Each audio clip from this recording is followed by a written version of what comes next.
Hello दोस्तों, नमस्कार। मैं फिर से आपके लिए एक वीडियो लेके हाजिर हूँ। आप प्रैक्टिस इट चैनल और रंजन स्टडी फ्यूचर तथा अनोखा स्टडी पॉइंट में आपका फिर से स्वागत है। दोस्तों, आज मैं एक मॉडर्न हिस्ट्री का दूसरा पार्ट लेके आया हूँ। बहुत ही इम्पोर्टेंट टॉपिक है जिसमें हम जानेंगे कि जो अंग्रेज़ है हमारे देश में किस तरह से आया और अपना कब्जा कैसे बनाया। दोस्तों, इस मॉडर्न हिस्ट्री से आपका ये हर एक वीडियो में आता रहेगा और मॉडर्न हिस्ट्री का और भी पार्ट आते रहेंगे। आप इसको शुरू से अंत तक ज़रूर देखें और लाइक शेयर सब्सक्राइब ज़रूर करें। दोस्तों, तो आज हम शुरू करने जा रहे हैं मॉडर्न हिस्ट्री का पार्ट।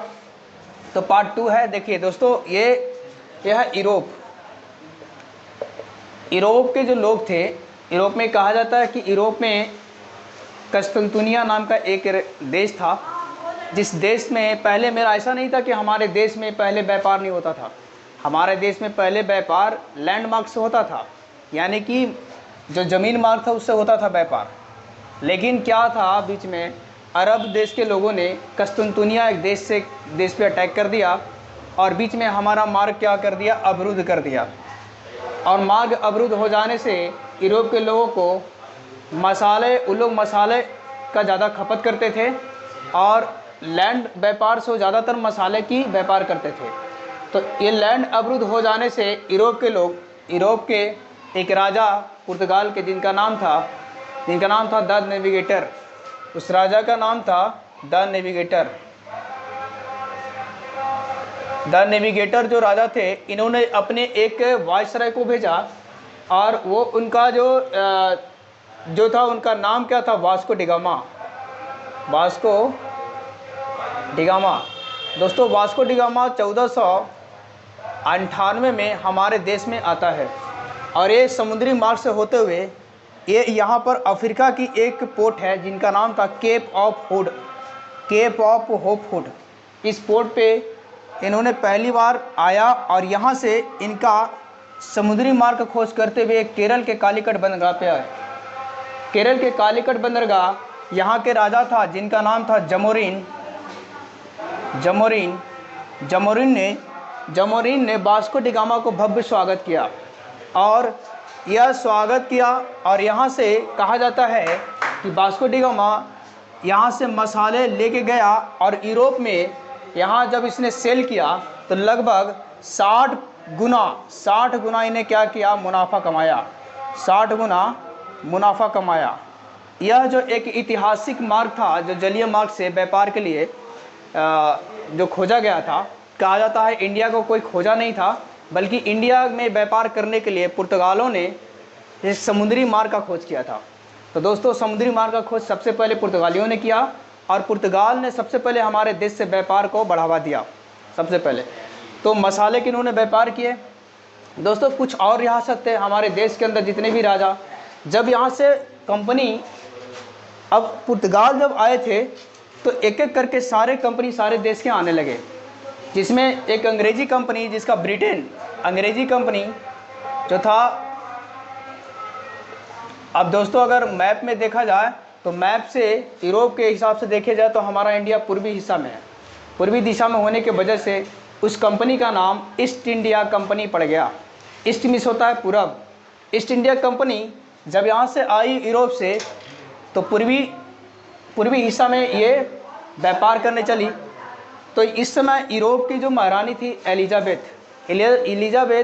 महारानी थी, वो 1600 कहा जाता है दोस्तों 31 दिसंबर 1600 ईस्वी को कंपनी की स्थापना हुई। कंपनी की स्थापना ब्रिटेन में हुआ। कहाँ हुआ दोस्तों?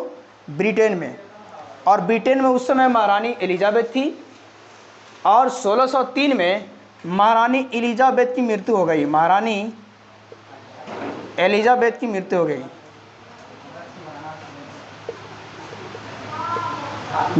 इनकी मृत्यु के बाद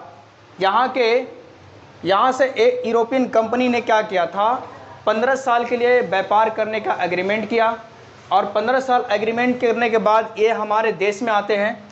और अंग्रेज़ जब आते हैं तो पहली बार सूरत में 1600 ईस्वी में यहाँ पर फैक्ट्री का निर्माण करते हैं। लेकिन हमारे देश में उस समय जब कंपनी का निर्माण ब्रिटेन में हो रही थी तो हमारे देश में मुग़ल शासक अकबर थे। और जब कंपनी का वहाँ से जो दूत है जिनका नाम था कैप्टन हॉकिंस, पहली बार कैप्टन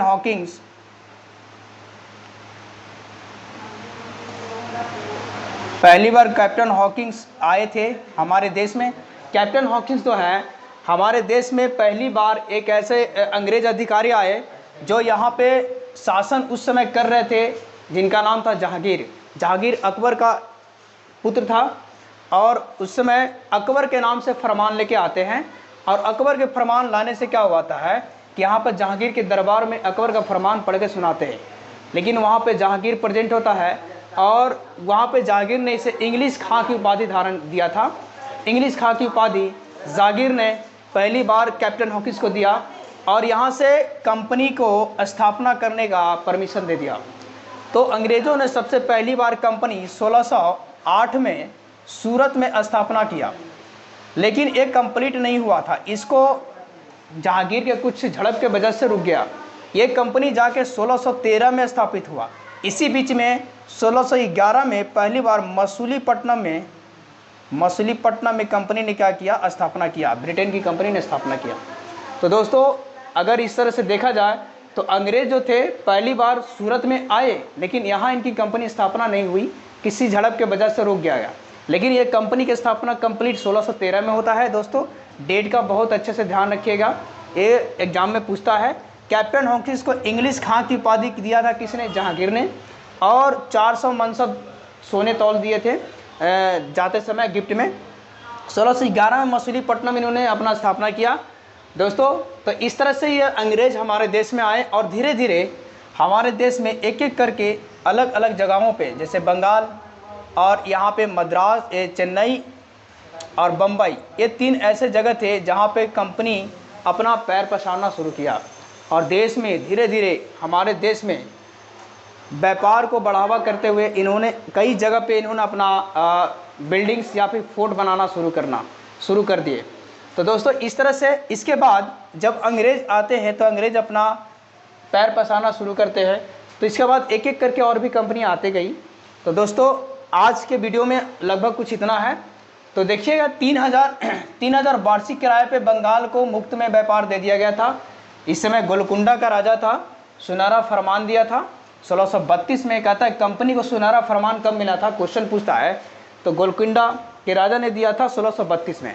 तो दोस्तों और फर्रुखसियर ने 1717 में फरमान दिया, सुनहरा फरमान। तो इसमें क्या था कि 3000 वार्षिक किराए पे इन्होंने बंगाल में मुक्त व्यापार करने के लिए छूट दे दिया।